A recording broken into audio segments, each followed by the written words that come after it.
DMO Online Television rates this program as TVMA. It is intended to be viewed by mature adult audiences, and may be unsuitable for children under 17 as it might contain strong political themes, gestures, and body actions.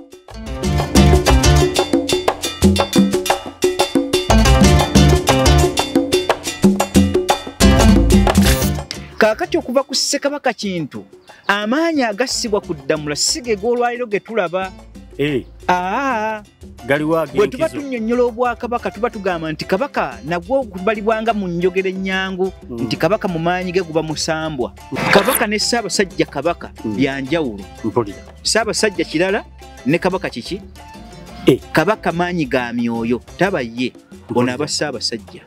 Ssaabasajja Kabaka alina empeta emukwasibwa mu buweereza bwe emuwa amaanyi ago g'abeera nago agatali mu kigambo kyonna kya bwewussa. Ddamula eyo gye tulina olwaleero nkukalikasa nga sinnatandika kunnyonnyola tulina nkolokolo za mmwanyi. Ddamula entuufu nkakasa mu Bwakabaka bw'e Buganda nkiddamu nga sirumyemu yadde akamwa bwe kati mu Bwakabaka bw'e Buganda ne Ssebuufu bwangu kennyini tagirabangako. Mpulira. Tagikola ki? Mbadde mmanyi. Ddamula entuufu mu Bwakabaka bw'e Buganda teri kwabo bali tudde Mmengo yali agirabyeko. Era nkakasa mu maanyi gaabwe ne mu buweereza bwabwe forever since bateekwa kubanga bali mu kunoonya Ddamula bw'eri entuufu ew'Obwakabaka bw'e Buganda. Ddamula eyo lwaki gambye nti eriwo nkolokolo za mmwanyi. Ddamula entuufu bwe yali emala okwasibwa ku Ssekabaka Kintu n'amaanyi agaali gagitambulira mu Ddamula eyakwasibwa mu butonde bwaffe okuweebwa Katikkiro mu kuyamba ku Ssaabasajja Kabaka. Ddamula yeefaanana bw'eti. Ampuliriza tegeera ebigambo bino. Ddamula yonna yonna ng'omuggo omuwanvu ogwayo gwenkanankana okusukka ku mukono gwange obuwanvu katono futi nga 4. Oba nfuna bulungi? Ddamula eyo omutwe gwayo omuggo gwayo gwonna gwa gold. Pure gold. Wabula omutwe gwayo ate kungulu kwayo kuliko feeza. Kungulu kwateekebwanko feeza. Omutwe gwayo nga bulaba akazindaalo kano. Omutwe gwayo gwa feeza gwe tuyita diamond. Kantegeere ate omutwe gweguliwa. Omutwe ke kano ke bakwata waggulu. Tegedde. Omuggo nga bwe guli kati nga bulaba microphone eno bwe giwanvu yemu naye omutwe nga bw'ogulaba.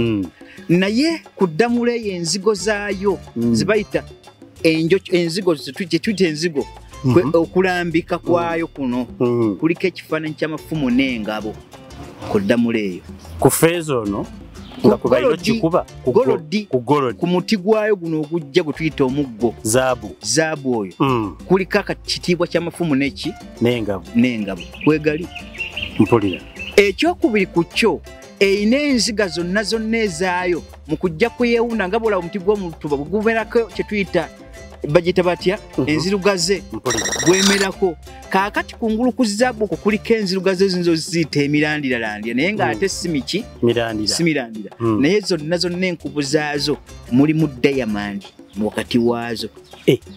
Ebyali baddenga ebiranda ebirandira ku mituba gye baazigula mu zaabu butereevu mwabangamu diamond. Ate diamond yatambulira mu mikutu egyo. Mikutu egyo. Naye ng'omutwe gwonna ogwa Ddamula gwa feeza gwe tuyita diamond era gugiritalinga bwe guti. Ogulabako gye bayita Ddamula. Ddamula eyo ne balyoka bagijja mu kifo kyayo gy'etuula n'ereetebwa omukwasibwa. Naye ate ekyennaku ekiriwo olwaleero Buganda bwezze ekyusa mu mpeereza y'obuwangwa bwaffe obutali nnono tukyawule ebintu bino bizze bikeerewa nga kizibu nnyo okukera nkyo muga nti Ssaabasajja Kabaka tugenda kuyigga naye empisa yaffe ey'obuwangwa eragira etya nti Ddamula ekwasibwa mu nsozi mu lutabaalo era tulina ekituyita olutabaalo olwa Ddamula. Ddamula bwete bwefaanagana njagala bampulirize era bandaba kwabo bonna abatudde Mmengo bambuulire Ddamula eyo gyeri era baba tebagimanyi gyeri bambuulire enkolokolo zitandise ddi ezo ez'emmwanyi. nga sinaba kutandika programu eno agitadde mu ssente ye kampuni y'abazimbi abasikawutu eyitibwa Stone Roofing and Construction Company. Stone Roofing and Construction Company nzigyenjiranga nga mbagamba mubesige mbawe emirimu gy'okuzimba naye olwaleero nziza okubagambayo ekintu ekyenjawulo. Gwe wenna ng'olina olwazi olukulemesezza okuzimba ennyumba oba gwe ng'olina olwazi lukulemesezza okukola ekkubo erigenda ewuwo oba omuntu yenna ng'olina olwazi obadde osima amazzi n'otuuka ku lwazi nga lukulemesezza okweyongerayo okusobola okutuuka ku ttebo oba emmeeza y'amazzi wansi eyo gye gasikibwa okuleetebwa kungulu, nkubuulira ng'erinnya bw'oliwulira nti kampuni eno eyitibwa Stone Roofing and Construction Company ye kampuni yokka mu Uganda eyagattagatta amayinja n'ejjamu ejjinja limu erimerengula ejjinja linnaalyo ne lisobola okuvaawo. Kaakati okwasa ejjinja naddala mu ababeera mu kibuga tekikyakwetaagisa kuleeta baluti oba bbomu ezaasa amayinja oba kuteekawo ebyuma ebireeta vibration n'oleeta enjatika mu bizimbe bya banno. Kolagana ne kampuni ya Stone Roofing and Construction Company bakuggirewo ejjinja. Kampuni eno ekugamba nti bw'oba osima amazzi n'osanga ejjinja bajja kujja bali kuggirewo. Ate mu abali mu kibuga nga waliwo ekizimbe ky'oyagala okumenya naye kireme okkuba ebyabalala, kwasa Stone Roofing omulimo guno ejja kusobola okumenyera ekizimbe. Ne bw'oba oyagala nti emitayimbo egirimu gisigale osobola ogikozesa omulimu omulala, basobola okumenya ekizimbe ne kivaawo n'osigaza emitayimbo n'ogijjamu gisobola okukola omulimu omulala. Ennaku zino ebintu bya kusevinga.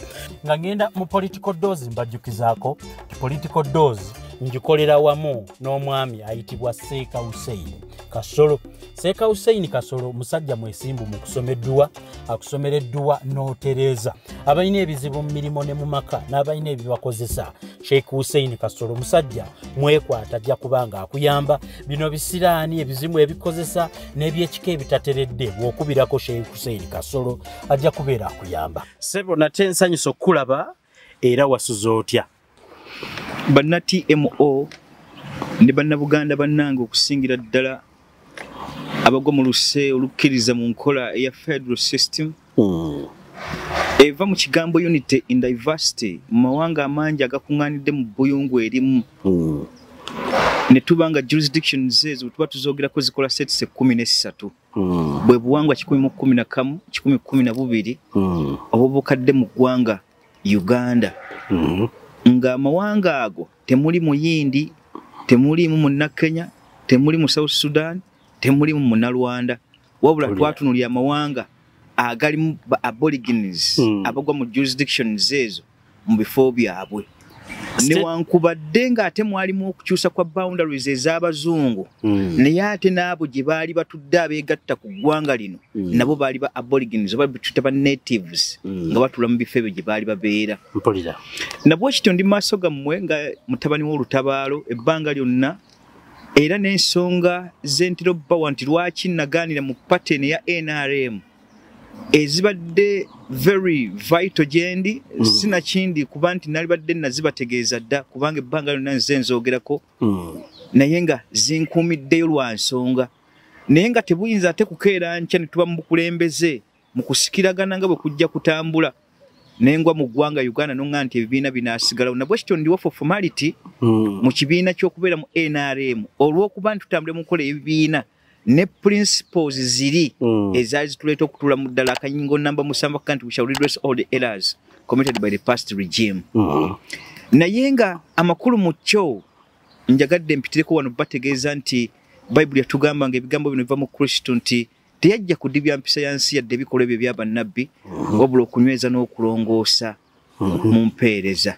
Nabwe kityo njagala okubategeeza nti olwaleero mutabani w'olutabaalo nzize mpulirize kanka kaki kyayogera bwe kiba kigwa mu buwangwa tukitunuulire butya bwe tugenda okukisunsula ali eyo naawe ogatteko amagezi go ebbanga lyonna kye mbategeeza nti sinza asembayo newankubadde ennyumirwa najja gye ndi okwagala okudisputinga bye nteekawo oba okukaayanyisa ku ebyo yaawa amagezi naye ng'alina w'asinzidde andage tuule mu buufu bwe bumu. Kale mu nkola eyo nja kubagaza emembe gya Katonda emirungi naye nga sigadde Jakana Semani Nadduli. Amazima mutabali w'olutabaalo tumwebaza nnyo ku buli nsonga eziise ate era nammwe muteekewo okwebaza kubanga nasembayo okukitegeera nti wabawo enamba y'essimu omuntu yenna alina ensonga kubanga oli munnamateeka omukukutivu alina ensonga ajja kubayita ku namba y'essimu. Bw'oyita ku saidi ya TMO mbakubiriza nti kasita oweereza message ku namba ya WhatsApp eya TMO ebeera wansi awo, ate message eraga enamba ya Jakana Sulaiman Nadduli eyo kwaba balina kye bamunoonyeza yereeta automatic, tekikyakwetaagisa kunninda lwe ndi kuddamu nga ndi busy. Gikebereko ogijjeko era oyogere naye ebyo ebizze ensa. Okujjako nga sinaba kwanjulira mulamwa gwe njagadde ate olwaleero kusokonkolamu newankubadde si kusokonkola wabula okumbuulira, njagadde nzireyo ndi freshinge ku introduction yo. Ogambye nti states nga bw'ozoogera bulijjo ziri 13 naye ate obuwangwa buli 10. Ngeraageranyiza ebintu ebyo states ntono ate ku buwangwa bw'oyogeddeko. Obuwangwa 10-13 bwonna bugwa mu states 13 zokka. Kambitegeere. Ekyokulabirako nja kubawa kya Buganda wano. Buganda ekyagifuula nation mawanga kujegattako nga galina ennimi zaage. Ebbanga lyonna kibadde twogerako nti Buganda bw'otunuulira abakooki baalina olulimi nga si Luganda. Bw'otunuulira Buddu baalina olulimi nga si Luganda. Bw'otunuulira Abanyala baalina olulimi lwabwe olw'ebizinga nga si Luganda. Bw'otunuulira Abaluuli balina olulimi olwabwe. Bw'otunuulira eggwanga lya erididde Bunyala ndyerabidde naawe ligenze naye balina olulimi lwabwe. Buvuma balina Oluvuma. Naye abo bonna bakkiriziganya n'Obwakabaka mu kujja nga beegatta ne batta ennimi zaabwe ne zibeera nga ziri amalugamented mu lulimi Oluganda. Era baatwalanga nnyo kinene nti tukwate olulimi luli okuba nti tunywereddeyo. Naye nga states 13 ezo ojja ssanga nti Central Region erinamu abaogera ennimi ez'enjawulo 7 ku 10. Ate ogambe nti bwe tuba twogera ku state ya Tooro tujja ssanga aboogera Olutooro nga balimu ebikanga 6 nga bw'olaba bali relative nga bw'olaba Buganda ne Busoga. Kati Eastern yonna nga state ennamba erimu ennimi 9 12. Ojja ssangamu Olw'Abasoga, Olw'Abagisu, Olw'Abadaama, Olw'Abagwere, Abanyoli, bonna yonna tugibala nti Eastern. Oba ontegeera bulungi? Naye ng'ate mu kwegatta kwabwe balina Obwakabaka bwe mu jurisdiction yabwe bubagatta ne buba mu ngatta etya? Emu. So ze states 13 ze bajja bayawulamu. Bw'ogenda Mulango n'Akyoli towulira nti bano Balango bano Bakyoli bawuliziganya naye ng'ate bonna balina Obwakabaka bwa njawulo. West Nile ne Madi waliyo Abamadi n'aba Western abali eri waggulu. Abo baamu Abalugwala ne muvaamu n'aba omusaayi mutono ndowooza ogw'ekiddinka ogwagwa ludda luli. Kakati nabo nga bo batunulira states zaabwe mulimu ebika by'abantu bya mirundi 4. Kale be buwangwa bujja bwekola era obulina ennimi eziwere 111. Awo nno nkitegedde bulungi kubanze mbadde ndowooza ati ate obuwangwa buli 13 egeri states gye ziri 13 naye obuwangwa ndowooza kyembadde sinagnyikira bulungi nkitegedde. Olunaku olwaleero tubaleetedde program eyitibwa Ddamula. Ddamula kye kigambo buli omu kyawulira mu Bwakabaka bwa Buganda, buli omu n'akitegeera bubwe. Kale nze nno entegeera yange ye yansikiriza tinzije nfune ebyongerezebwako ku kiki ntegeera ekitono ku kigambo Ddamula. Ddamula nze mbadde nkiyita nti Kabaka w'ebweru atukwasibwa Ssaabasajja Kabaka Ronald Mwenda Mutebi II nti gwe muggo ogumukwasibwa nga amuweebwa obuvunaanyizibwa oba okuddukanyizaako Ssaabasajja Kabaka emirimu gy'ebweru. Nandiki Haji yaŋŋamba, Haji Honorable Major Haji Abdul Nadduli yaŋŋamba nti oyo y'anaasaasanya services z'Obwakabaka bwa Buganda enenno ebweru. Kaakati olwaleero n'ennaku eziyise nga terunnatuuka lwe najja ntegeere nti Ddamula kisukka kwawonze wenkitegeerera.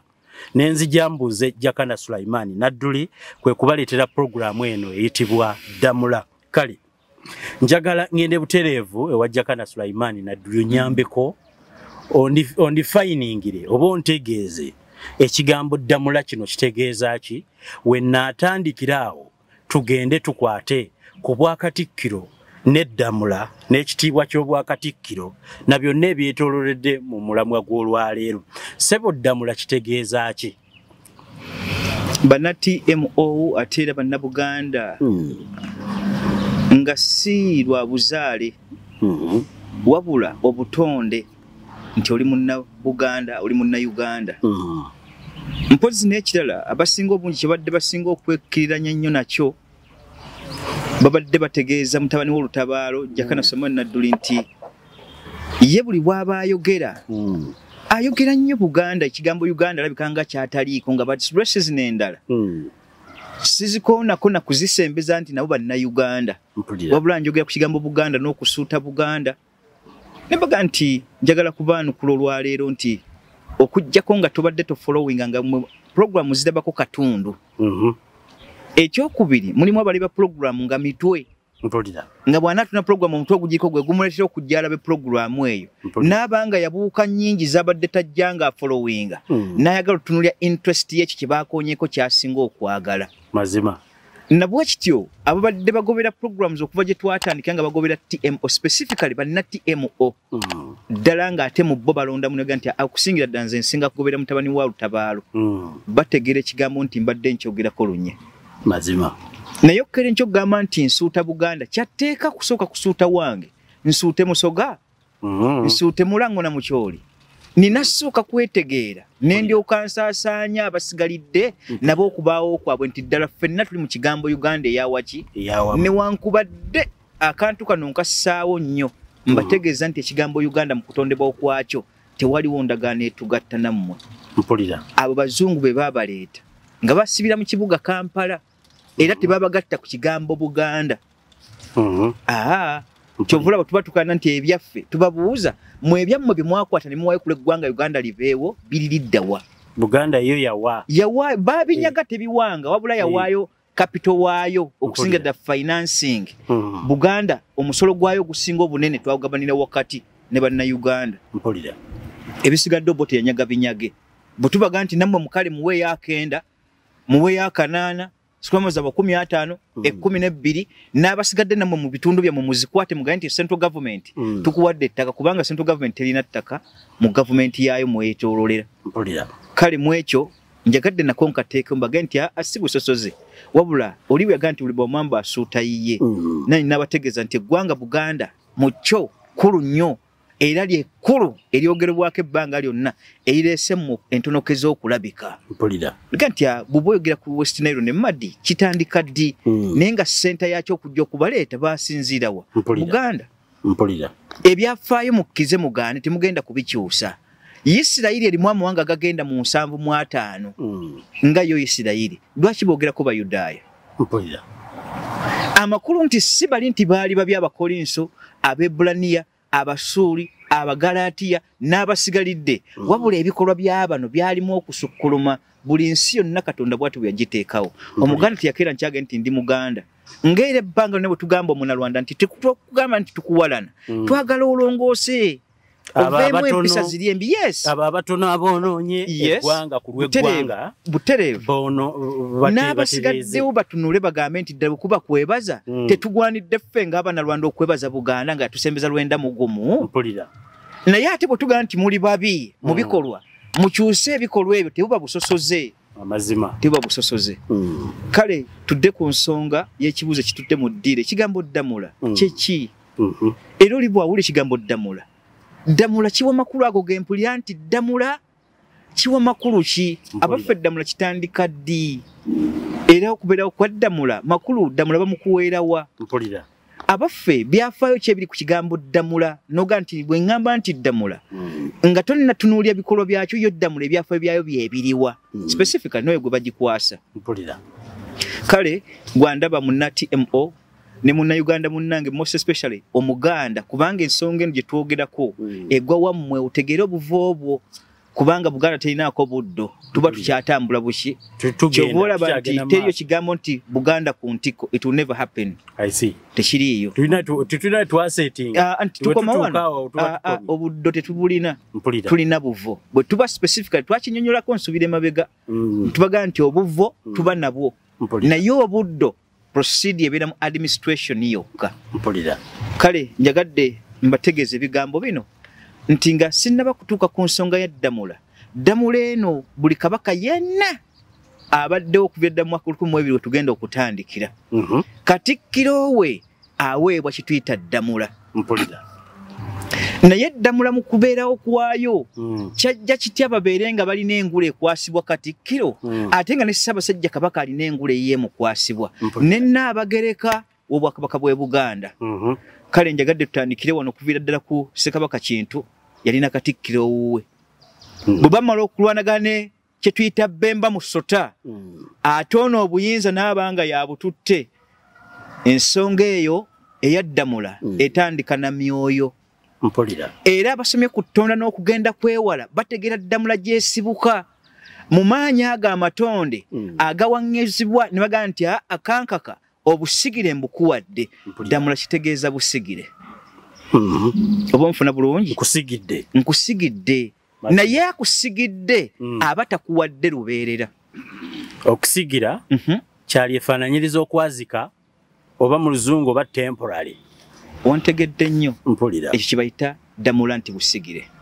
Kaakati amaanyi ga Tonda mu kutandika kwawo kwa Ddamula eno twaweebwa obuyinza kuyamba ku ssebuufu bwangu mu mpeerezaayo wakati we mu lulyo n'okuba ate muffe abantu ababa abalya mmere abakopi etusemba wansi mu Bwakabaka bw'e Buganda.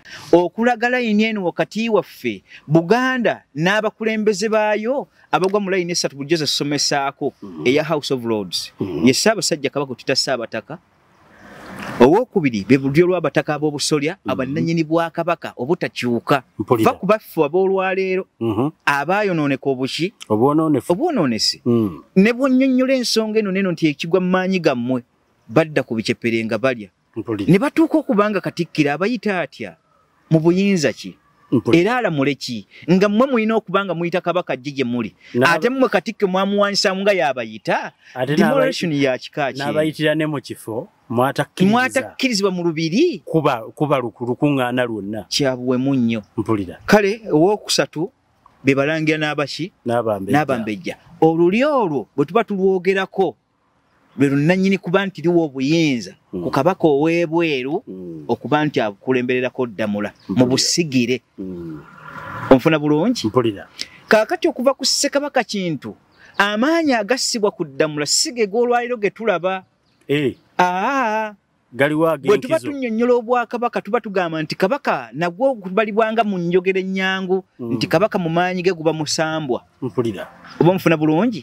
Kaakati amaanyi ag'ensozi, amaanyi ag'emigga, amaanyi ag'ebibira, amaanyi ag'entobazi n'ag'obutonde agasigalidde gonna gakuŋŋaana mu nkuŋŋaana eyo okuva mu Ssekabaka Tonda. Obuyinza obwo bukwasibwa Ssaabasajja Kabaka.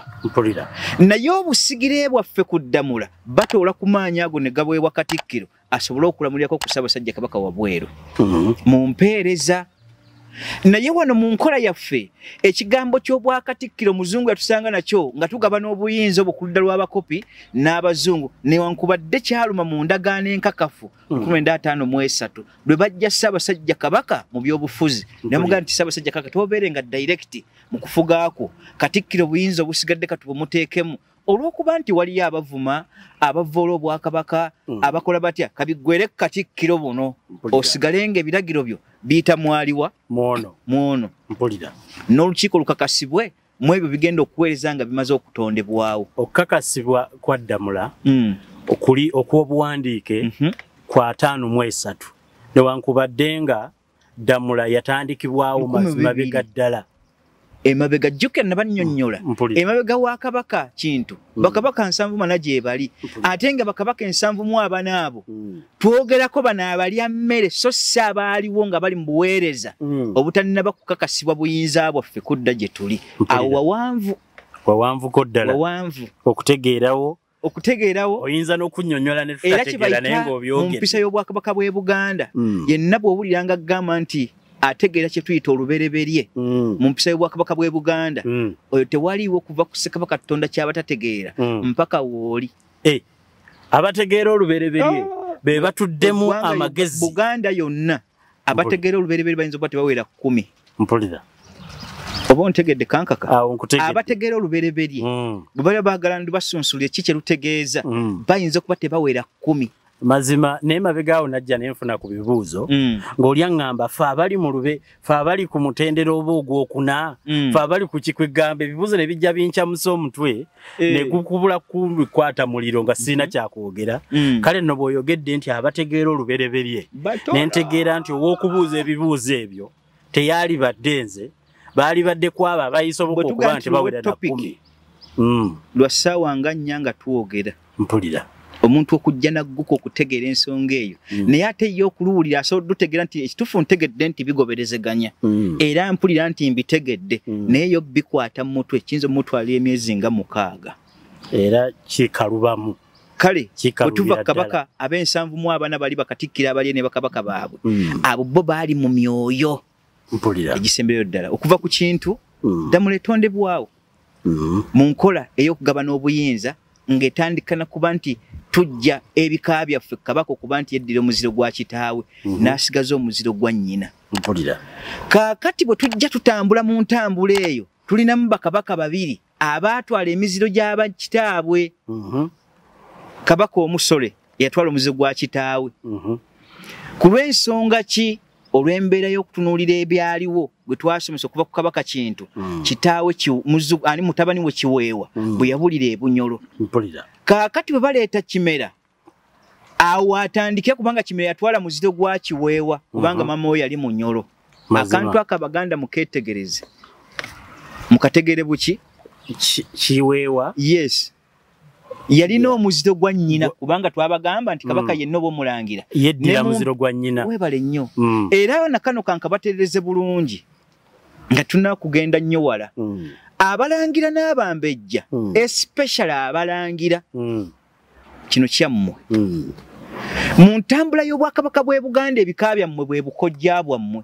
mpulira kati diverting ekigambo bika mu bwakabaka bw'e Buganda wabula gwe kyewalibadde otwalanga ebukojja mu bakopi ate kye kiba ekikakyo mpulira nabwe kiti abaana be muzadde ate era obukojja bwabwe ate byebika byabwe mpulira oba nfuna bulungi teri mulangira azaala mulangira ne bafaanaganya kika singa nga nabadde mulangira ewa maama wange kusaidi yeeyo yes kyekibe ekika kyali ate seba bukojjaabu seka kati neddira nnyonyi nyange weebale nnyo mazima ddala naye ndi wa kinyomo bw'omala okutandika okuzaala naawe ng'oli wa nnyonyi nyange eva maamawo kati mukyalawo yeddira ki yeddira nte abaana bonna bw'oba ozadde mukyalo oyo muzaala tebaba ba kinyomo mpulira ontegedde kankaka mazima ddala nze neddira nnyonyi singa mbadde bukojja bwange kuba maama wange yeddira nnyonyi nyange kati ate nze omukyala gwe mpasizza abaana bange beezadde babeera bakusaidi ya mukyala ate bo kyabwe mpulira ekyo kyekika mpulira akantu ako mu kalongoose mu kugenda kwammwe kwe mbayita okweruka mu bikumanyagana kwammwe okwabalangira n'abambejja abaana mbabuulira emiziro gyabwe gye bava omwana yenna kati akantu kano bakategeera bulungi nti kijja kkeera enkya bakubuuze nti muva mu mutuba gwa Ssekabaka ki mpa kyakulabirako nti nva mu Ssekabaka Ttembo yampoomera nnyo lwaki muwaako nnyo ebyokulabirako Ssekabaka Ttembo tekuliko mmere yafeera ku mulembe gwe tekwagwako njala mpulira wabula okuba buli eyaliko yali akkuta ekyemisana ekyeggulo n'ekyokucenkya omulembe gwa Ssekabaka Ttembo temwalimu ndwadde neegi mpaka lwe yavaako kyobula nti muwa nnyo ebyokulabirako Ssekabaka Ttembo mazima kaakati abava mu Ssekabaka Ttembo nkuwa kyakulabirako nga gwe mutuba gwe musinziiramu nga babuuza nti gwe oli mulange naye ova mu Ssekabaka ki nti nva mu Kateregga onfuna bulungi abazzukulu bano bonna be mulina nga tebannaba kutwala ku Nnamulondo ate baba batwala ebika kya Ssekabaka Kateregga ng'omusingi omubereberye gye baba bava ne bw'aba nga yeddidde muziro gwa nnyina asigala atwala Ssekabaka Kateregga ku lwa obuzzukulu obukadde amazima ontegedde kankaka nkutegedde bulungi kale ako nako bakagobere lwaki tubakolayo omusomo gw'okweruka kwabwe ne twawula n'ebitiibwa by'obwakabaka nti bwe tuba twogera ku kituyita kiweewesiyani n'alinnya yaliwa ebitiibwa ebyo tujje nga tubiwaayo nze ndi mujjwa omubwakabaka bwe Buganda omujjwa yayitibwa atya kale nagwo omusomo tugubawe bajje beetegeere mu bitiibwa byabwe nga tuba tubyogerako wano nga bwe tujje tubyogera kubanga waliwo yampangula bambi omukyala asinzira ndowooza Jordan waliwo n'omulala mukwano gwange ddala Montana Sumaya yaŋŋamba nti waliwo ekintu kye nneewuunyizza bwe wakyogeddeko yampeereza message n'aŋŋamba nze Namirembe Montana Sumaya waliwo akantabudde okimanyi nti mbadde kacyangankula kutuuka wano namasole sikimanyi era sikiwulira nga nako ne mu nsi nti gyekiri nemuga nti layira ddala naŋŋamba nti nabitegedde eggulo limu kwe nasinziira neŋŋamba nti lwaki tusomesa ebitiibwa ebyo ne biba nga biggwaayo nange nja kubasaba nti bwe baba nga gye bali tebagamba nti bano beeyitiriza otubuulira ki kye tuli bateekeewo komenti nti tulina obwetaavu bw'okusomesa abaana baffe betusomeseza mu Harvard betusomeseza mu Oxford ate bafune omusomo wawa gye balina okusibuka tujja somesa enzidda beetereze biri tusomese okweruka kw'abalangira n'entambula yaabwe n'ensikiragana yaabwe bwebeera okimanyi mu mateeka omulangira tayabizibwa lumbe nawulira nti babaabiza ennyimbe nabateekako n'omusika wali ku nnyumba eriraanye amasiro g'obwakabaka eri wabweru ku saidi awo simanyi babayita lumbe kabaka yenna n'ono abaddeko lumbe ekyo lwe baali bakoze abalangira n'abambejja forever since mu buwangwa etali nnono mu buki mu buwangwa tebayabizibwa nnyimbe ennyimbe ziba zaffe z'abakopi mpulira ekyokubiri abalangira n'abambejja most especially abalangira batwala entabiro abatudde mu kulera obwakabaka ewaabwe we babaziika tebaba na bijja baba na lusubi era waliwo omulangira yampeereza omusango ogwo nga gulimu okuddeyo ne muga nti bw'oba oli mulangira protoko y'okunnyonnyola ekintu kino mpanvu mukko tulina kuddayo wa Ssaabalangira tufune ebbaluwa ekakasa nti tuloopye atuwa obuyinza kw'omu ku bbo mu layini ye akakasibwa ku nsonga eyo tuyingiremu tulabe omukulu w'ekika kubanga omukulu w'ekika kyammwe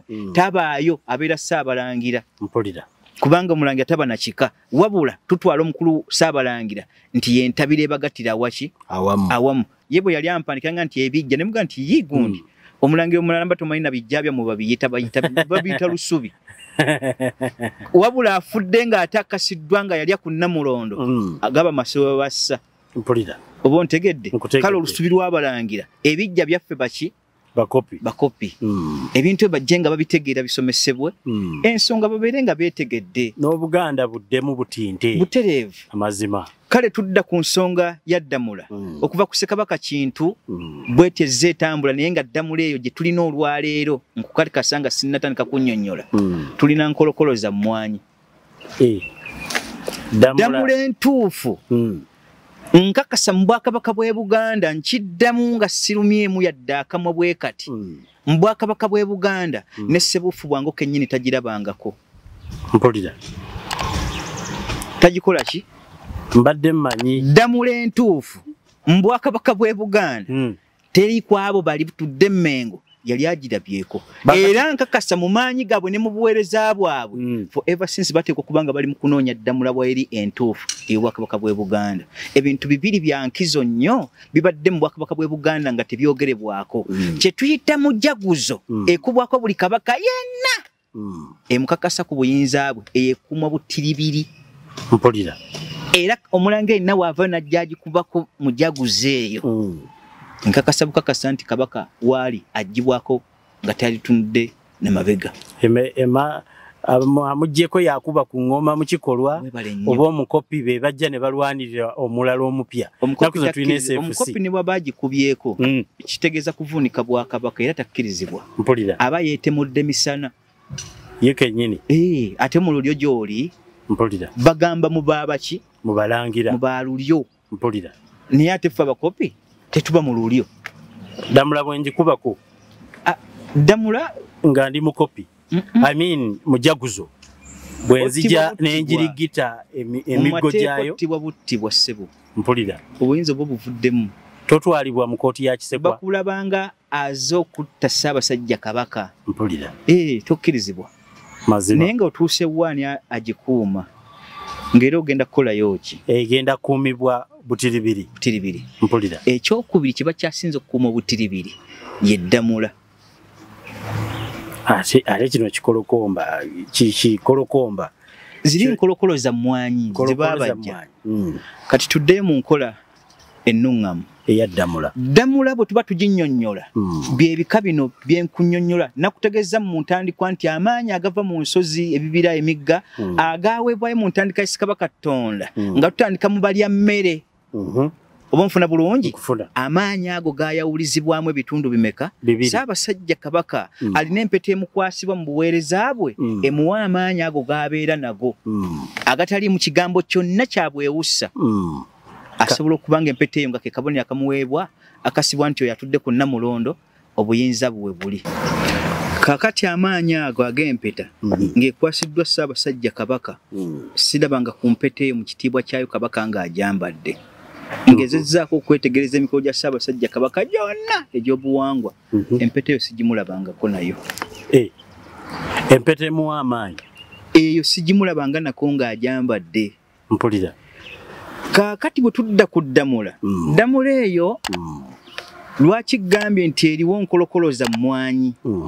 Ddamula entuufu bwe yali emala okwasibwa ku Ssekabaka Kintu n'amaanyi agaali gagitambulira mu Ddamula eyakwasibwa mu butonde bwaffe okuweebwa Katikkiro mu kuyamba ku Ssaabasajja Kabaka Ddamula yeefaanana bw'eti ampuliriza tegeera ebigambo bino Ddamula yonna yonna ng'omuggo omuwanvu ogwayo gwenkanankana okusukka ku mukono gwange obuwanvu katono futi nga 4 oba nfuna bulungi Ddamula eyo omutwe gwayo omuggo gwayo gwonna gwa gold pure gold Ddamula yes eyakwasibwanga Katikkiro butereevu yabangako obugazi obuwanvu busukka mu fuuti 4 naye nga ya golodi nga golodi zaabu wabula omutwe gwayo ate kungulu kwayo kuliko feeza kungulu kwateekebwanko feeza omutwe gwayo nga bulaba akazindaalo kano omutwe gwayo gwa feeza gwe tuyita diamond kantegeere ate omutwe gweguliwa omutwe ke kano ke bakwata waggulu nkutegedde omuggo nga bwe guli kati nga bwolaba microphone eno bwejja gwe giwanvu yemu naye omutwe nga bw'ogulaba naye ku Ddamula eyo enzigo zaayo zibayita enzigo kyetuyita enzigo okulambika kwayo kuno kuliko ekifaananyi ky'amafumu n'engabo ku Ddamula eyo ku feeza ono nga kubalino kikuba ku golodi ku muti gwayo guno ogujja gwe tuyita omuggo zaabu oyo kuliko akakitiibwa ky'amafumu n'engabo kwegali mpulira ekyokubiri ku kyo eyina enziga zonna ezaayo mu kujja kweyewunda nga bwolaba omuti gw'omutuba bwe gumerako kye tuyita bagita batya enzirugaze bwemerako kaakati kungulu ku zaabu okwo kuliko enzirugaze ezinzo ziyita emirandirarandira naye ng'ate si mirandira naye zonna enkubu zaazo mulimu diamond wakati waazo ebyali baddenga ebirandira ku mituba gye baazigula mu zaabu butereevu mwabangamu diamond ate diamond yatambulira mu mikutu egyo naye ng'omutwe gwonna ogwa Ddamula gwa feeza gwe tuyita diamond era gugiritalinga bwe guti ogulabako gye bayita Ddamula omutwe ogwo guliko kye tuyita amaanyi g'empeta era bw'otutunamu bw'oti empeta eyo giraba ekwasibwa Ssaabasajja Kabaka eba etudde mu Ddamula eyo oba ontegedde kankaka nga bagitaddemu empeta eyo batya bagiwunze mu buwunzi empeta eyina akafo kayo mwe bagiyingiza mwebeera neggalibwawo era diamond n'akasanika kayo kwekali wabula buli Kabaka yenna atudde ku Nnamulondo akwasibwa empeta eyo era bw'abala okukisa omukono bwe baali bazimba olubiri lwa 1884 olwazimbwa Kabaka Mwanga ekifo ekyo baamulagira mu lubiri olwo weekiri bwe baba tebakimanyi nze nja kubategeeza ekifo ekyo wekiri Ddamula eyo bw'ebanga evudde ku Katikkiro abagikimayo babeera ku Ssaabasajja Kabaka ate babeera bakulembeddwa gwe tuyita Kasujjulubinga be bakima Ddamula eyo okugizza mu kifo ekyo nga tebalina Ssaako Katikkiro addako era bw'ajja Ssaabasajja Kabaka mu mpisa y'okukwasibwa kwa Ddamula si yene eriwo olwaleero. Empisa y'okukwasibwa Ddamula mu nkola enkadde, Ddamula yonna ne Katikkiro tetwamumanya ng'agenda kuddako. Oba ontegeera bulungi? Wabula baabeerangawo ng'abataka ab'obusolya ne bajjajja ab'emituba nga bagamba nti mu nju ya gundi mu bakopi waliyo omuntu agwanira Ddamula, obuweereza bubadde butambula bwe buti ne buti ku nsonga y'Obwakabaka bw'e Buganda. Oba mu basajja baffe abadde mu mpeereza eno tulonda mu nju gundi. Ssaabasajja Kabaka tukusaba bw'oba otunulamu n'enju eyo gye tunulemu. Oba nfuna bulungi? Nga bajjajja b'emituba bannannyini buyinza obwo mu kukola ekyo, naye abataka ab'obusolya nga bwe bakusemba Ssaabasajja Kabaka asinziira ku abo n'enju eyo kubanga bali bannannyini bwa Kabaka. Ddamula bagikwasirizaawa newankubadde kituufu kikolebwa nti Ddamula tugikwase wabweru wa lubiri lwaffe abakopi kubanga olubiri lwa Ssaabasajja Kabaka ye kennyini nga tannakwasibwa kitiibwa kya kubeera Kabaka. Ekintu ekyo tukyawule. Kabaka ne Ssaabasajja Kabaka byanjawulo. Ssaabasajja kirala ne Kabaka kiki? Kabaka maanyi ga myoyo taba ye ono aba Ssaabasajja. Ayenze bulijjo kitunuulira mu bwannamunigina kale nno nga nkigattika n'enkiyita ekitiibwa ekimu. Kaakati Ssaabasajja Ddamula baba bagimukwasa. Kabaka y'oli ajjudde emyoyo. Emyoyo weebale nnyo. Emyoyo kasita gimala okukkiriza ne gimwambala ateekebwako ekitiibwa ky'okubeera Kabaka. Wano abakyali Ssaabasajja Kabaka, Ssaabasajja mwereere. Kaakati Ddamula eyo baagikwasizanga wabula olutabaalo lwayo lwaki luba lutabaalo twaluyitanga olutabaalo lwa Ddamula mu Bwakabaka bw'e Buganda. Olutabaalo olwo Ssaabasajja Kabaka okukwasa Ddamula kwoyo gw'anaaba asembye bwe yatunulanga mu nju ezo ne bamugamba nti abantu abo bonna bajje ne bagenda mu kuyiga. Ddamula baagikwasizanga mu nsozi mu ntabaalo z'ensozi.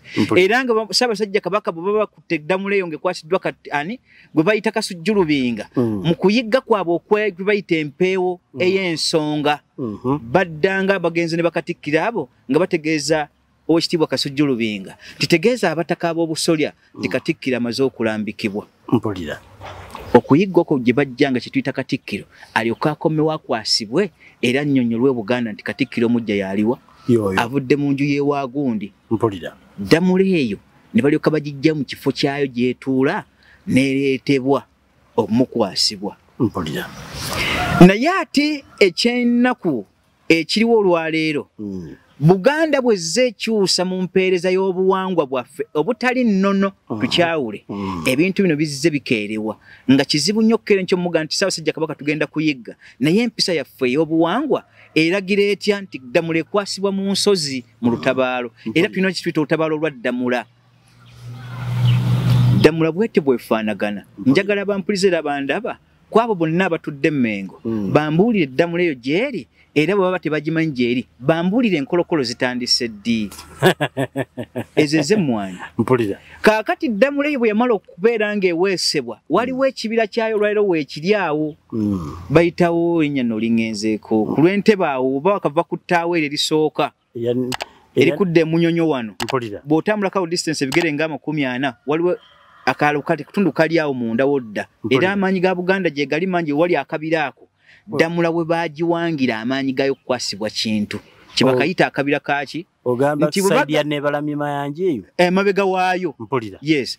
Kaakati Ddamula eyo bwe yamala okuteekebwamu n'okuwangibwa kwayo abalina emboozi eno njagala mugikyuse nti omuti ogukwasibwa era oguwangibwamu Ddamula guva Ssese ne bajja baguwangira wali ebyo bitandise ku Ssekabaka Ddamula kwekomye entuufu weebadde ye Kabaka Kateregga. Okuva ku Ssekabaka Kateregga ne Katikkiro we Kamegere kwe yakoma okwasibwa Ddamula eyo entuufu. Ddamula eyo yabula neddayo mu maanyi gaayo ag'ensozi abaliyo bonna be mulaba abo tekuliko yali alabye ku Ddamula yadde n'ogu n'omu. Entuufu ogutali muggo era nkolokolo za mmwanyi kati wekitiibwa Katikkiro Mayiga ne bw'aba akalemedde teri asalwa mu Bwakabaka bw'e Buganda ate kyedalidde ebuuza ekintu ekyo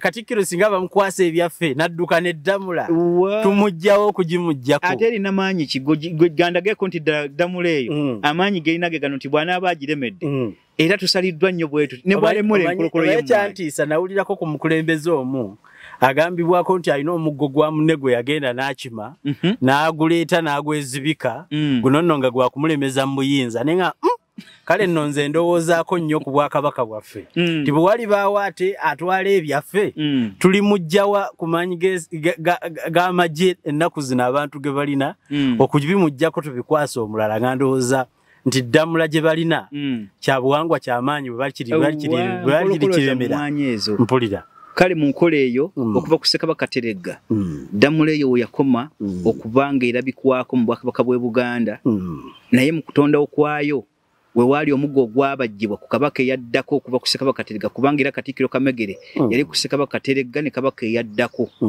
onfuna bulungi mbijjukira ebintu ebyo wabisomesaako yes kaakati Kabaka eyaddako Katikkiro oli omuggo guno gwakoma ne Ssekabaka Kateregga era emikolo egyakolebwa Buganda eteekwa kugiddamu mpulira okuddamu okulaba ku Ddamula eyo mpulira nabwe kiti bw'oba oyogera ku kigambo Ddamula Katikkiro eno gy'alina enkolokolo z'emmwanyi eyo ne bw'agisigazeeka teri yasalwa ne bagaa nti ekisaanyi kyo kituuse n'agaana okugaana kutya n'agiremera naga sijjajjiza terina makulu nga tubajja endala ku maanyi ga Ddamula ogategeere mpulira nakunyonyodde gwandaba era mpuliriza mu ntandikwa yeeye ebigwa mu myoyo mu Bwakabaka bw'e Buganda ku bakabaka abali emabega wa Ssekabaka Kintu nga tetunnaba kutuuka mu bano abaava mu mayinja tujja tutambula naye twogera ku abo bagabanyizibwa obuyinza mu lubereberye lwabwe amaanyi ga Ddamula gye gatandika okukwasibwa Ddamula eyo n'obuyinza bwayo Ddamula eyo ng'ekwasiddwa Katikkiro wa Buganda nkuteekerawo kano mu kakooti bakategeere buki bulungi n'amala agigalamiza ku kisenge bweti n'esirittuka n'egwa mu sisaayita mu Buganda mpulira otegedde amaanyi agagirimu Ddamula eri tali eno enkolokolo ezo enkolokolo z'emmwanyi bw'agyesigamya ku kisenge n'egwa wansi n'egwa ku ttaka nantekkirizibwa kugwa ku ttaka mpulira musisi gw'olaba ayita tte ab'e Buduuda addamu n'ayita era n'enkoloboze zirabika maanyi ga Ddamula mpulira ekwasibwa era neererebwa Katikkiro naye bw'amala ogimukwasa obwa Katikkiro bwe bumaze okukakasibwa aweebwa ekyambalo kyayo waagitereka ewaka netesula mu kisenge waasula ekuumwa etya nga tegudde ekyambalo kyayo Ddamula mweterekebwa kyaweesebwa na byuma ebizigule mpulira ebyenjokyo era baabifumbira mu mayinja ne babajja mu nsozi ezo we baateeka zaabu atuusibwamu Ddamula eyo era kaba kasawukaayo naye Jakana kankubuuze mu Buganda muno simanyi mu kitundu muva golodi abaabajja Ddamula eyo golodi baamujjangawa gwe bw'osiddamu n'osoma ku byaffe bya Buganda tonnakiwulira nti waliwo abalina ebirombe bya golodi nyina gye mpulira eyo bw'oba obiwulidde buwulizi nga biri mu jurisdiction eri wabweru wa Bwakabaka bw'e Buganda mwebiri naye mbadde mmanyi ziri gold in Uganda was found by President Museveni. Ngabe tuogera ku who found River Nile, President Museveni yamuzuula. Kyovula nti abamusima bakajjadde nnyo kuno. Kompewo. Tekitegeeza nti mu kikakyo teziriyo. Je ziri. Webale nnyo. Mazima. Si kitegeeza. Ntegedde nti gold yaliwo. Ate waabiki gold atudde mu biki? Mpulira. Kamba misambo. Misambo. Kakati. Ensawo yekwatibwa Katikkiro n'atuuzaamu Ddamula eyo naye mu kukimayo kwa Ddamula nga ajjiddwako obuyinza Ssaakasujjulubinga ne ttiimu Ssaabasajja Kabaka gye baba baateekawo mu butonde yegenda n'ekima Ddamula eyo n'egizaayo mu lubiri luli lwazima 1884 lwa Ssekabaka Mwanga kubanga ekifo ekyo baakiteekawo weesobola okutula kubanga ne Ddamula mu kubeerawo kwayo akaseera kayo keemalawo katono nnyo ate neekwasibwa Katikkiro akolaki addawo era Kabaka bw'abanga mwali mu lusozi Ddamula n'emala tutuuzibwawo ng'ekomyewo Kabaka oyo nga bamaze okujjawo Kabaka olubiri olwo asooka ddusengukamu ennaku 3 talusulamu wali Ddamula kubanga Kabaka taba mukopi. Waliwo ekigambo ky'oyogedde ekibaako wekikoma nti Katikkiro bw'akwasibwa Ddamula mu kisenge mwasula Ddamula si mwesula. Tesulayo. Ate esula wange obuvunaanyizibwa ogikuuma bubwe. Ddamula y'obwa Katikkiro eweebwa olusubi lwayo lw'ebeeramu. Kubanga nalwo baluyita lusubi. Mu kisenge ky'eddiiro wabaawo bagiteeka olusubi lwayo mwegalamizibwa. Era buli ajja mu ddiiro lyamanya nti tukyadde wa Katikkiro era abasinga bagirambuliranga awo mu maka ga bwa Katikkiro. Bane tulage ku Ddamula efaanana etya. Bwe bityo bwe byabanga. Naye olwaleero bino ebiriwo n'emikolo gyayo Katikkiro bafuluma obweru olubiri lwa Ssaabasajja Kabaka. Katikkiro wuyo gwe mbakwasizza Kabaka nga bamukwasa enkolokolo y'emmwanyi ng'akwasa Katikkiro kulwanagana n'omuggo ogwo bwe bagukubbako omwanya obwa Katikkiro bugenzi kuba buli kopi yenna agukwatako atwala muki mutwale. Kale ekikolwa kye eky'amaanyi kyalinga kye baazuula obuzuuzo olwaleero kubanga kyali kikolwa kya buyizzi ekyabangawo nga mugane muyigane Ssaabasajja Kabaka kwaba abateeberezebwa mu nju ze basongako okuba nti muyinza okuvamu Katikkiro kulw'okuba nti bakuuma ebyafaayo ennono n'obuwangwa. Kaakati bwe tuba twogera ku Ddamula ebyo bye nsobola okukunnyonnyola okutegeeza nti mu Bwakabaka bw'e Buganda tuzze n'emyoyo egyo nga tutambula nagyo. Ekyokubiri ne tutunuulira obutonde bwaffe nga tujja tubwetikka kye mbagamba nti lwaki tudde ku nkola ey'ennono obuwangwa bwaffe n'obulombolombo nga twawuddemu enkola ey'obusamize. Kubanga emyoyo emituufu mu Bwakabaka bw'e Buganda tegisalirwa musaayi. Apaana. Mu Buganda wano tegiyiwa musaayi. Either gwa nsolo oba gwa bantu. Tebiyiwa musaayi. Wabula obusamize bw'abamawanga obwajja bwegattamu bano kina tuvudde Burundi eb'ebiteega. Bano tuvudde Tanzania tulina majinni. Bano tulina bino bwe biti. Be baaleeta enkola ne bajja nga tabatabiikiriza mu mpisa y'Obwakabaka bw'e Buganda etayiwa musaayi. Naye ebyo byonna nga bwe mbikunyonyodde teba kulimbanga nti Ddamula esalibwa ente 10. Apaana. Tebiriiyo. Kankubuuze. Ddamula ondaze nti n'amayinja muno omwakolebwanga mweterekebwa nago nno gabeera ga nkizo nnyo. Waliwo amaanyi ag'enjawulo Ddamula gewa Katikkiro okusobola okulamulirako Ssaabasajja Kabaka Obuganda. Bwe nadde nkunyonnyola ekintu kino tewakitegedde saaga nnyo okuyingira mu byamyoyo kubinnyonnyola munyinyonnyola ate abasigadde balowooza nti obajja kana musamize. Naye nkunnyonnyodde nti Ddamula yakwasibwanga ne bwe yeesigamanga obwesigami ne situka n'egwa wansi musisi yateekwanga okukola ki okuyita gw'osuubira agikutte obuyinza bakukwatiddeko Buganda ntono ekiragiro kyo kiwawanga tekyakolanga. Katikkiro mu buyinza bwe yalagiranga okuttibwa kw'omuntu ne kubeerawo. Katikkiro mu buyinza bwe bwe baba mwazisa obwo obusigire obwo yalamulanga ekitegeerekeka n'ebiragiro naawe bikola.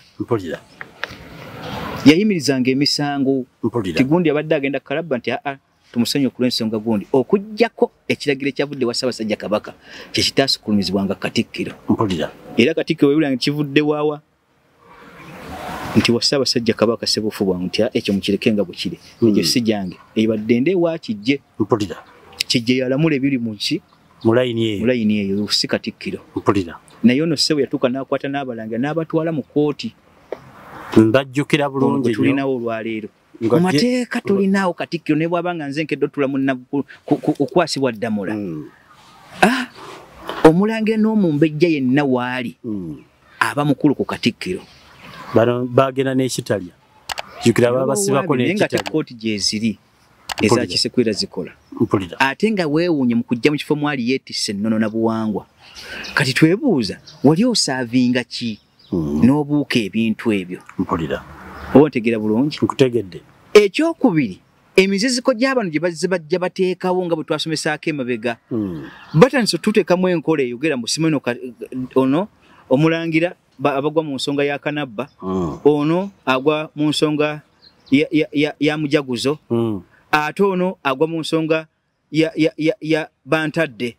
Ebintu ebyo bya kibwagwavu tetulinayo mulangira wa kitiibwa yenna ate ntubalina omulangira wa wansi kubanga mu Bwakabaka bw'e Buganda nkiddamu ogusembayo omulundi guno oba ndikibagamba lubeerera Kabaka anaddako mu bonna abaliwo tekubaako amumanya ne Kabaka aliko tayinza kuteebeza Kabaka agenda kudda ku Nnamulondo. Mazima. Kubanga Kabaka tazaala Kabaka azaala balangira na baki wabula ke muteekeddwa okutegera Kabaka yenna n'atuula ku Nnamulondo azaalibwa n'ebintu bye mukakasa nti oyo ye Kabaka.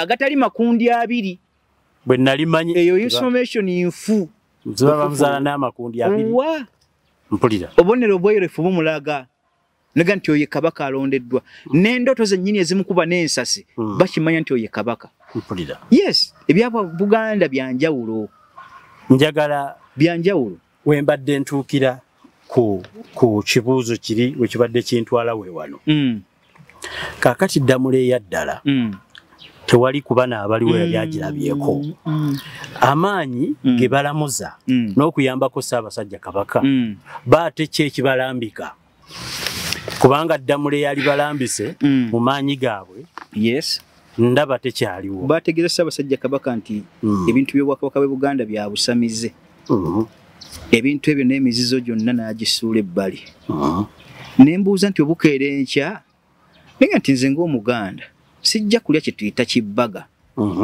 sijja kulya hot dog simutegeera naye mmanyi muwogo omusiike kituufu naye nti endaggo ngimanyi balugu yes olwaliro osanga omwana Omuganda ng'okusaba ejjuuni naye nti mpa endaggo kimuswaza okuba mutenaga nti olinayo ku ndaggo kituufu bajaga nti oyo wakyalo nnyo mazima ne bw'ogisabe naye Katonda yali omwebafu tuteerawo ebika by'emmere mu Buganda wano we tuli ettaka lye tulina likyasinza okuzza byonna eby'omugaso ku mubiri gw'omuntu mpulira naffe buli nsi yonna Katonda yagiwa ebibala byayo n'abiteekamu ne buli kika kya protein oba kiki ekyetaagisa mu mubiri gw'omuntu emmere ya buzungu n'eba ya buzungu ebeegabirira omubiri gwabwe mpulira buli kye beetaaga ne Buganda lekiwaza emmere gye tulima wano etuwa ekyo kyonna ekibukala omubiri gwaffe naye tekitegeeza nti bwe ŋŋenda ebweru n'endya 2 nti nja kufa oba nja kuba ndidde butwa nedda naye amakulu emmere eyaffe wano ebaswazaako ki kakati nzireyo ku kiri bwe bategeeza Ssaabasajja Kabaka nti ebyo byabuki byabusamize olabyemu waawe tusamirira mu byonna byennyonnyodde siwuliddewo w'ogamba nti awo n'asala embuzi n'amamirirako omusaayi nga yeetoolola emirundi 5 weebale nnyo mpulira emyoyo gya Buganda tegirinako ogiira musaayi tegiriiyo mpulira kale mu ebyo byonna eno court egenda eri abatudde mu lulyo olulangira oba kye tuyita olulyo mu Bwakabaka bw'e Buganda njagala nnyo agenda okuvaayo ambuuli ekigambo Ddamula gy'amanyi agituwe olaba neyo gye baabajja ku Ssekabaka Kateregga ey'omuti ogwogerebwako okwefaanaanyiriza ku Ddamula eno era yennyini bwe nalaba Nkolokolo tekwaliko bubonero obwo mpulira tebwaliko ne kati gye tulina eyali Nsonga ate maanyi ga Ssaabasajja Kabaka Ddamula eyo yali badde agirabira ng'agirina kyemmanyi mu myoyo gyabwe bakyaginoonya nibo balina okubadde tebayogera banoonya Ddamula entuufu ekola ki nati emikolo egiyinza batuusa kufuna eyali eriwo ate bwe baba bagyesamba nga badda mu ddiini ndayira nga ndowooza nga bw'obisomesezza nti bwe biri bayinza obutagirabako mpaka kabaka atalimanya Yusufu watuuka ddala ebintu bino wabiyiga nnyo mpulira era nkwebazanga omuyizi omukulu mu kiraasi zino kubanga kitanga ebbanga lyonna abadde annyonnyola naga nti kiri nkwasa ennaku alina secretary we gwe bamala naye emyaka 14 bamuyita Mr. Lukwago Michael musajja wa Nkima muntu mulamu ddala namugaa nti mbuntu bulamu bwobwo kiri nkwasisa ennaku ne bwe ndiba ndi magombe ebbanga lyonna lyempangadde naawe nga nfudde ne bukeera enkya ne bakubuuza ku nnaddu n'ebyo bye yali ayogera ng'obaweeko reference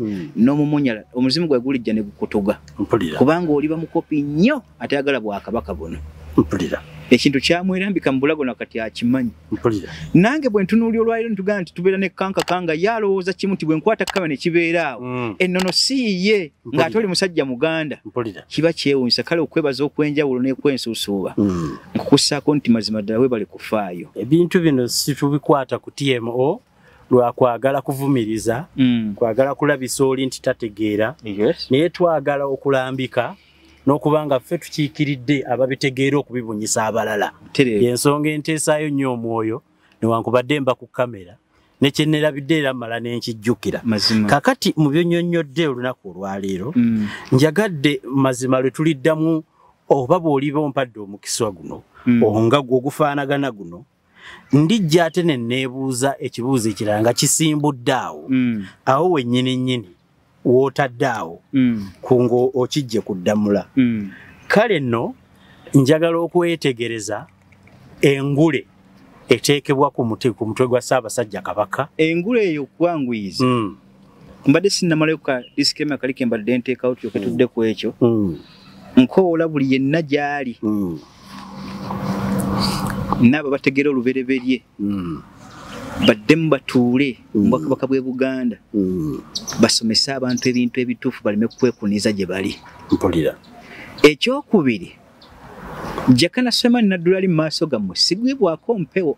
Mpulira. Era sinaayo kimanyi genza kuga nti bwe nsire emabega kaawo ninayo amaanyi ekika gundi. Mpulira. Ebintu bino byonna binsomeseddwa buki busomesebwa okubitegeera.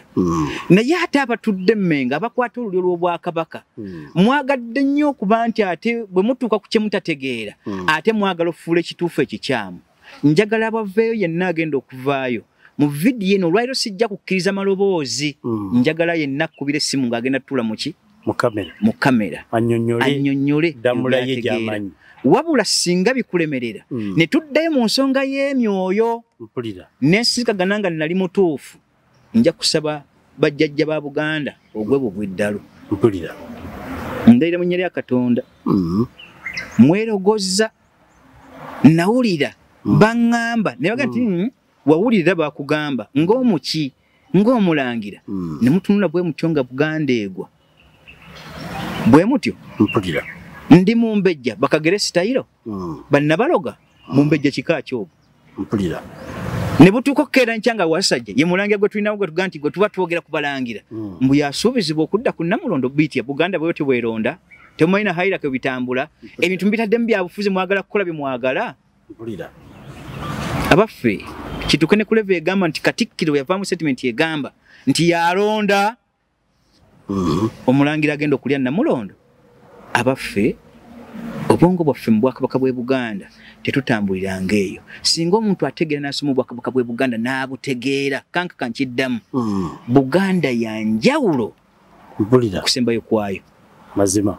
Kale yenna ayagala okuwakanya seetaaga ssimu ejja wange kubira kanka kakunnamba egyokola ki gyentera okuteeka wano nkwagala mu kamera olwaliro nafuna kuw'amaanyi tukka obukkono obuvo manye nti anafunyeyo awulira mbu amanyi kubanze nja kitwala bwe nti awulira nti akola ki ajje tutuule wano bw'amalanga okukola episode eyo eyiyo bwannamunigina otuyite nga tuli bameka babiri tumugende nti Buganda gwe gwesindise nti ddala tuula nze nsooke mbawo akawunvu n'akaga ku byendeseeyo ebyekyama ebitateekebwa ku kamera ssaawa zino ebyogera ku kigambo Ddamula eyo era kyobula nti mbadde ombuuza kubikwayo emabega waayo nkubikkiridde mabega nega nti asira kuba kyamunda njagala jje tutuule wano amazima tunnyonnyolegane twesimbeko amaaso nga buli omu atunudde mu kyenyi kya munno obwanga nga tutunuliza njuba ndala okugyako kamera eyo kale mu ebyo okutuuka ku nsonga ya kye twita kyoyogeddeko ekyaki engule ya Ssaabasajja Kabaka yabanga ne kala za rainbow naye nga kale ezo ziri yo yonna ng'engule yakolebwa mu zaabu nayo ennyiri zaayo 3 oba emikko gyabanga mu diamond era nga yajambala wabula diamond ku muko gwayo baali bagikolanga mu kawango kaayo ke bagiga nti weegattira bweti era enako space weegattuluka yenna gwe banaawa okuba n'abagereka Obwakabaka bw'e Buganda bakajjangako ne bakamuteeka ku ngule yeeri emukolebwa kubanga ey'abakyala mu Bwakabaka bw'e Buganda yawanvuwanga buwanvuyi bweti nejja nga temalaayo mutwe gwa kwetooloola kaakati waabangawo eddibu akantu kano bwe bakajja akatuula ku gundi era kukakasa nti oyo tufuuse kintu kitya kimu ey'omukyalo yabanko rainbows 2 mu maaso wano mu kyenyi kyayo era nayo nga ya diamond endala nga nayo ya gold zeze engule 2 ezaakola mu Bwakabaka bw'e Buganda oyo mukyala ayitibwa Kaddulubaale asooka mu maka g'obufumbo wa Ssaabasajja Kabaka Nassaza teyaweebwanga ngule eyo Kabejja teyaweebwanga ngule eyo n'abasigadde ababiri abakyala bameka batano betwasomesa mu episode ezayita ey'obufumbo era buli mukabaka omukyala gwe yawasanga yabanga n'emizizo gye wabula gwe tuyita nassaza ani gwe tuyita kabejja omukyala oyo kyabanga kyatteekwa Ssaabasajja Kabaka Namasole yamuweereza omukyala oyo mpulira yamumulondera nkaddamu era twakoogere emabegako eri mu bitegeere kabejja Kabaka bw'aba n'amuwasa maama Namasole atwala ekigambo nnyaffe Buganda ye nannyini kuleeta mukyala oyo Kabaka gw'agenda okuwasa obuyinza bwabanga bubwe era emikolo gyawo egy'ebyo n'ebikolesebwa ku ebyo lwaki yalinga maama kakasa twabisomesa emabega mazima ayagala okubitegeera ddemu tiimu ajje ng'atambula butambuzi kiki mpola ajja kugwa ku episodes ezo kale mu ebyo ebyokukozebwa ku Ddamula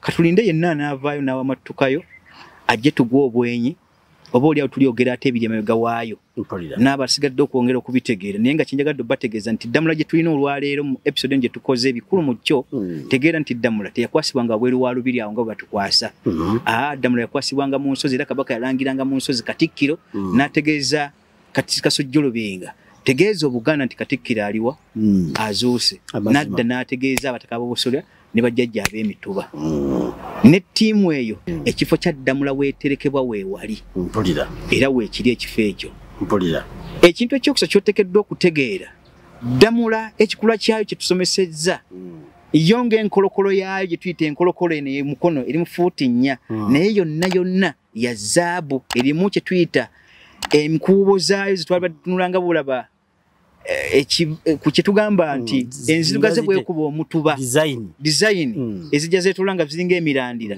mu nkubo zaazo mu mulimu zaabu manga ni feeza omutwe gwa feeza ate nga munene ddala yo kennyini bwe banga ezitowa Ddamula yayinza okubeeweza kilos ndoozanga 4 obuzito bwayo ng'ogikutte bweti era ezitowa ebya ddala tebaagiwa Katikkiro munafu yenna Katikkiro yalinga asobola okugikola ki si ene enkolokolo gye bawuuba wano gye tulaba bulijjo mpulira mpozi akala n'akabuuzo ke nasinkaganyeko ku program gye twakoze twakolako emabega waliwo yabuuza ekibuuzo naga nti mubadde musomesa wano eno ku Ssaabasajja Kabaka nga bwakisizza omukono okubikka kwa kabugo kino kiri by the okuva ku topic eno nti ate mugamba nti Kabaka ate kukubanga bikakabuga ate bw'aba omuto nga bwe tulina Dawudi Chwa yabikka atya akabugo mu mpisa y'Obwakabaka bwonna Kabaka yakalyanga muto ddala nga muto asembayo ye Dawudi Chwa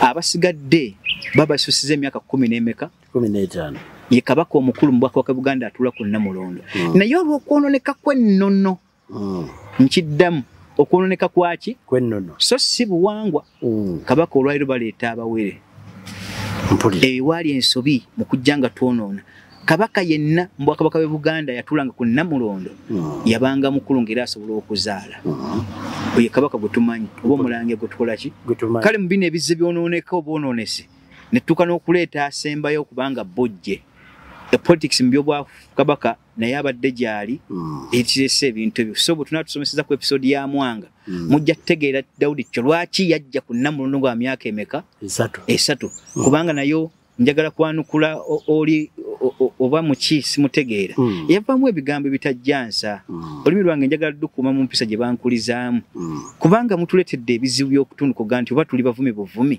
naye omuntu n'ova n'oga nti Kabaka Mwanga ali muli wa bisiyaga mpulira Buganda tukutunulire tutya kale tunagenda ku nsonga eyo bali kitegeera balabye episode eyo naye nga mu kyo kyenjagadde okutegeeza nti teri Kabaka muto yalyanga Namulondo tewaliiwo Katonda bampeera omukisa bwe tutambudde n'ekitundu kyaffe kino ekibadde kitusomesa kiyitibwa Ddamula mulindirire wano ku TMO okusomesa Kabaka Mwanga nate era nga ensibuko n'omuliro weguva yoli okuva eri obuvi n'awandiika ebiwandiiko byawandiise ebyo nno nga byebiriterekebwa mu archives okuba nti biwandiikibwa ate mu mawulire ga ggwanga abaliddawo bagambe nti ate Kabaka wa Buganda eyali bw'ati ate ye yaleeta omuze gw'ebisiyaga mu ggwanga kakati vidiyo gye tujja obbakolera awo ebeere ya nkizo nnyo bwe walibaawo ekiwandiiko kiri ate walibaawo ne vidiyo ennyonnyola kino nti kikyamu bw'oligikwatako gitereke oba gigabanye abatasobodde gitereka bagisaasaanye bwe yiwalibaayo omulala awugguuka mpaka kweri eddaala omulaganga bulaze ekitundu ekyo tukibasuubiza. Programu yaffe eya Ddamula wano weekomye okugibaweereza mbadde Kanka Kapita mutabani w'olutabaalo Jakana Sulaiman Nadduli abaddewo okubasomesa. He's a psychologist ate nga social worker ate musajja mukugu mu byamateeka. Wano nno ye musajja akkiriza mu nfuga ebagiyita monarchism federal system era nga mu maaso awo tujja kuba tubategeeza n'ekika kya federal system ng'okiggyeko ekigambo bugambo kyakkiririzaamu mu nfuga eyali badde etugasa tulabe oba bwe tugikwatako esobola okutereeza. Mbasiibudde mweraba.